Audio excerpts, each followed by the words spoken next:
So my piece is called Forgotten Begotten. Whenever I walk from my Simbas to this place itself, I always go through the Church of Our Savior on Park Avenue, and it's very interesting to just look at it and see all of the skyscrapers right by it, and then just like an old church sitting there. And it's very interesting because I always see people walking in and out of the other skyscrapers, going to their work, getting their coffee, things like those. But I never see people going into the church, but I always see them sitting on the church. The church itself kind of has steps on it, so I see a lot of times people just sitting there. So I thought that was very interesting to use as a symbol. All throughout most cultures, even like the Judeo-Christians, Sodom and Gomorrah, or even like different Tamale cultures, they all had different ideals of like what a city means, what the destruction of the city itself meant. Mu, for example, which is kind of like this lost continent, or story of a lost continent, talks about this city that was so great and so grand, but over time they kind of lost their god, and then gods became angry at them, and so it all went underwater, which is kind of similar to like Sodom, where God got angry at the people, and then so he destroyed it. So that's why I tried to look at my piece, and I wanted to do mine kind of as before the destruction itself, because all these cities that were destroyed, they were very great cities. They were kind of even like economically flourishing. So I kind of just wanted to place that juxtaposition, and everything I did, I kind of stitched it all in place. Kind of, it's a little uneven, but even if you look at like our skyscrapers, there's always like a weird tilt to it. I'm from Staten Island, so I'm used to very seeing the silhouette of Manhattan everywhere, and it's not like a perfectly constructed silhouette. The one thing that I didn't actually stitch, but I rather pinned, was the church itself. I think I did that for a few different reasons. I think it's very interesting to see like the role, or to question the role of like the sacred or the idealized version in like our modern day society. Because in here, all of the skyscrapers are skyscraping. They have like a role in their life. So it's what's the role of the church itself, or maybe not even the church, or what's the role of like your own personal sacredness when you're trying to live in a functioning quote unquote society. The quote underneath is "the noise of battles is in the land." It's from, I believe it's Jeremiah, right before destruction of and like a big battle scene. And so I thought that was very interesting, because I thought of it as kind of like a metaphorical battle. Right now we're in a very pivoting point where it's either we're gonna turn to very like we're gonna turn either very more conservative, more traditionalistic, which some people like and some people want, or we're gonna become untraditional even more so, which also some people like that stance. So I wanted to point that like kind of division, that tension we're living in nowadays.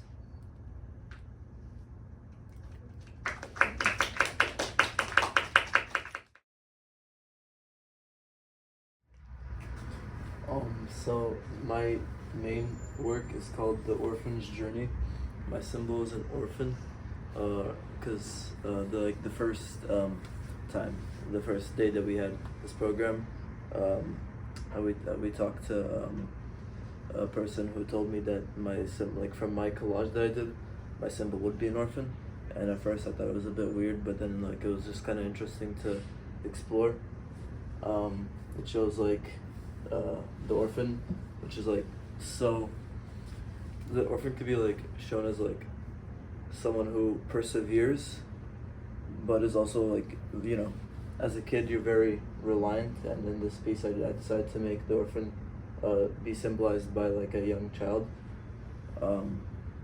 and just shows the the reliance on others, like specifically their parents.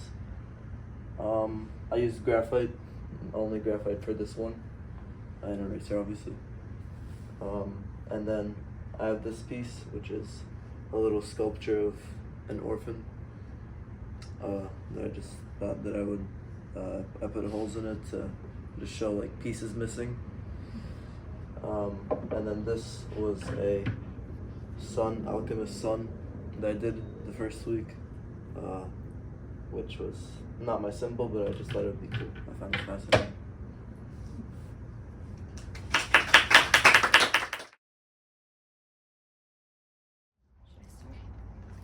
So there's a lot of overthinking that went on making this piece, because on the first day the symbol that I actually ended up with has to do with death and torture and knives. And I feel like even though like I did a lot of research on those symbols itself, nothing really seemed that appealing to me. I feel like the exercises we did with the sculpture and the old pastel helped me much more with my ideas than the research on separate symbols itself had. I ended up with the idea of doing a cage and a girl inside, because I kind of always been intrigued by the idea of being trapped in a place and not having a way out. Not necessarily in the literal meaning, but it's also like it could be like a situation or problem. Like not everyone has the privilege of finding a way out of their problem. Sometimes you have to be there for a certain period of time before you can make a way out, and it oftentimes it can be frustrating, it can be numbing, it can be painful, and that's what I really wanted to portray in my painting a lot. When I think of the girls and like the other symbolism itself, I used a lot of ideas combined. I read a lot, so I read fictional books and series, so some of them kind of like went into the idea of making. I originally thought of the girl and the bird from the book Shatter Me, and I really wanted to picture Juliet's life. If you haven't read the book or the series itself, it's kind of like a fictional world that takes place in a dystopian society, and the girl Juliet, she's kind of like cursed with a lethal touch, whereas like everyone she touches dies, because she has this power where it's like it kind of like sucks out all the energy out of that person and makes them paralyzed. So her entire life has been locked up in an asylum, and she's been through like medical hospitals and juvenile court because of her cases, and she's been basically discarded by society for being a monster and a danger. So she spent like her entire life until she was 17 in an asylum, and she would dream of these birds with like white feathers and like golden streaks, like a crown on top, that kind of like symbolize her, like her dream to become free, to get out and like be a normal person. So I really wanted to depict that here, because she was stuck, and the irony is that she had the super strength where she could even break into like ceilings and walls with her bare hands, but she was so into that victim mentality, like she couldn't get out and she was a monster and all this negative self-talk that she didn't even realize the power she had. I also added a lot of flowers and snakes, and when I did my research on both of them, snakes were often kind of like a symbol for evil and deceit, and it was often used in a lot of biblical painting that showed like the Satan and the temptations of evil. But I think like I also like to go with the opposite meanings of things, so I did like a lot of research even online, and I found out that that's not always the case. Sometimes snakes can be kind of like a false alarm, like you see it and you think of it as dangerous, but oftentimes it could be non-venomous, or it is often also in some of the paintings I saw are like protectors of temples. So I wanted to put snakes in that kind of meaning. And also with flowers, like oftentimes we think of nature and flower as a way of like, it shows beauty, it shows loyalty, it shows friendship and love and happiness, innocence, and it's like a lot of the flowers I have are also like kind of like symbolisms of innocence, but I also like to imagine the negative meaning behind it. For example, I have like the lily of the valley. It's like a good flower that kind of shows innocence, but it's also a poisonous flower that can be harmful. Same with the petunias, like they kind of also show resentment and anger. And the same thing with like the yellow roses and the orange lilies. They also have like the negative meaning of hatred and rejection and resentment. So I kind of like wanted to depict all the feelings that is there. And that's the story of Juliet is also why I left the cage open, because the idea was that she always had the power to break out, but she never did, because she always thought that she wasn't capable of anything but harming people.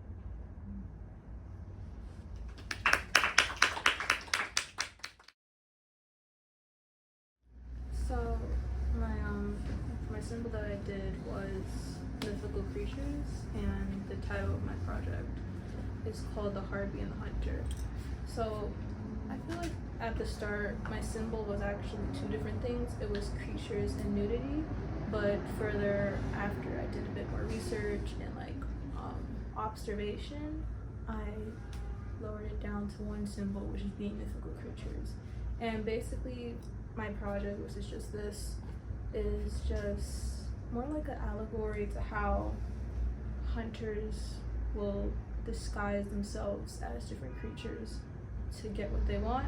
And basically what this is referring to is that the supposed hunter had killed a minotaur, and then using its head to disguise itself as being a mythical being will kill the harpy next. And basically what I learned from like my research is that both harpies and minotaurs come from Greek mythology, and both of them were like created as to be a nuisance, which the harpies were created to basically just stop a person living a happy life, and they would torment that person until Theseus would have slain them, but the harpies, being afraid of metal, agreed not to harm the person anymore if Theseus had slain them. Before the Minotaur was created because a god had fell in love with a bull and produced the Minotaur. So they trapped the Minotaur in basically like a prison, and both were just created to be seen as just like not wanted, and that's really it.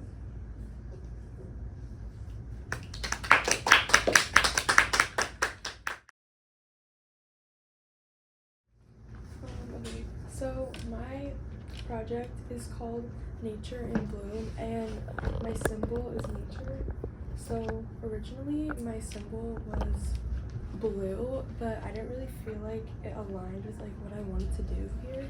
So I kind of like generalized it more, and since blue is such like a large like thing, I decided to turn it into nature, because I feel like nature also has like a lot of elements that are like related to that. But I kind of like shifted away from blue and I made it more like colorful.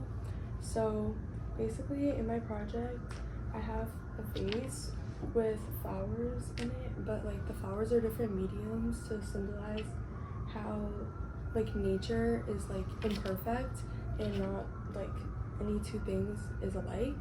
And in the background is a composition of photos to kind of incorporate like a real life element, but also to show like how nature can be like symmetric, and there's like a lot of harmony in it, which is like symbolized by the grid kind of, which is like all cut out to the same dimensions.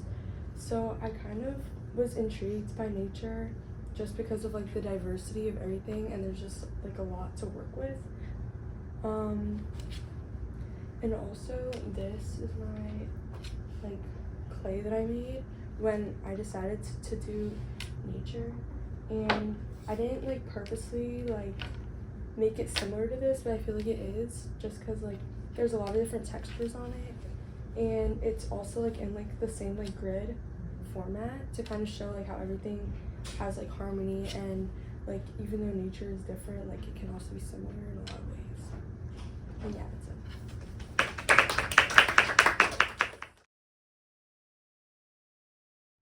Okay. So the title of my art piece is called Freedom, and I thought it would like match really well for what my symbol is. As you can see, my symbol is a bird. It's very straightforward, but I didn't think that my symbol was gonna be a bird in the beginning.